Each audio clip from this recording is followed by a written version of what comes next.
নমস্কার বন্ধুরা, আজ আমি আপনাদের কুম্ভ মেলার বিষয় তার ইতিহাস সম্পর্কে জানাতে চলেছি।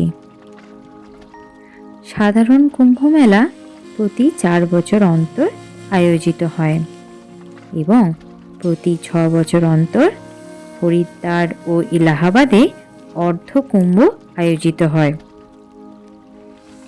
প্রতি 12 বছর অন্তর প্রয়াগরাজ, হরিদ্বার, উজ্জয়িনী এবং নাসিকে পূর্ণ কুম্ভ মেলা আয়োজিত হয়।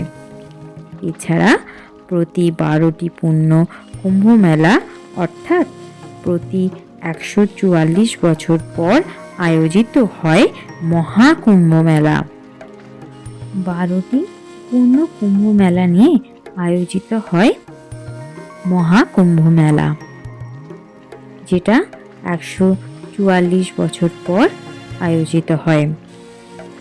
এই বছর যে কুম্ভ মেলাটি আয়োজিত হয়েছে তা মহাকুম্ভ মেলা, তাই এই বছর মহাকুম্ভ মেলার ভিড়ও হয়েছে প্রচুর।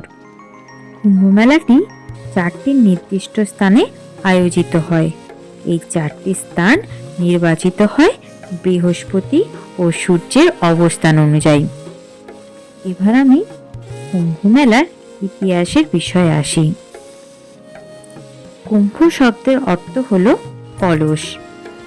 যখন ভগবানের নির্দেশে দেবতা ও অসুরদের মধ্যে সমুদ্র মন্থন হয়েছিল, সেই সময় অমৃত উৎপন্ন হয়েছিল। অনেক কিছু উৎপন্ন হয়েছিল, তার মধ্যে অমৃত অন্যতম ছিল।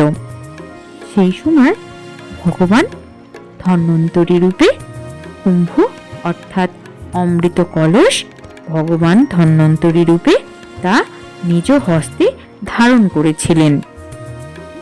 এই অমৃতের কলস রাক্ষসদের হাত থেকে বাঁচানোর জন্য দেবতারা তা নিয়ে পলায়ন করেছিলেন। সেই সময় ভারতের 4টি স্থানে সেই অমৃত পড়ে যায়। ওই অমৃতের কলসটি দেবতারা যখন নিয়ে চলে যাচ্ছিলেন রাক্ষসদের থেকে বাঁচানোর জন্য, তখন ওই অমৃতের কলসের থেকে কিছু অমৃত ভারতের 4টি স্থানে পড়ে যায়।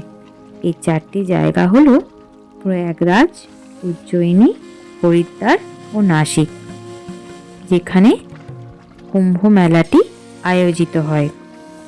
এই সময় যেখানে কুম্ভ মেলাটি আয়োজিত হয় বলা হয় যে এই 4টি জায়গায় গিয়ে কুম্ভ মেলায় গঙ্গা স্নান করলে পূর্ব জন্মের পাপ খণ্ডিত হয়, অনেক পূর্ণতা লাভ করা যায়। তাই এই বছর মহাকুম্ভ মেলা আয়োজিত হয়েছে। 144 বছর পর এই সুযোগ আবার পাওয়া গেছে। তাই কোটি কোটি মানুষ এই বছর মহাকুম্ভে স্নানে যাচ্ছেন। জয় শ্রীকৃষ্ণ, জয় রাধারানীর জয়, জয় জগন্নাথ। ভিডিওটি ভালো লাগলে লাইক, শেয়ার এবং সাবস্ক্রাইব অবশ্যই করবেন।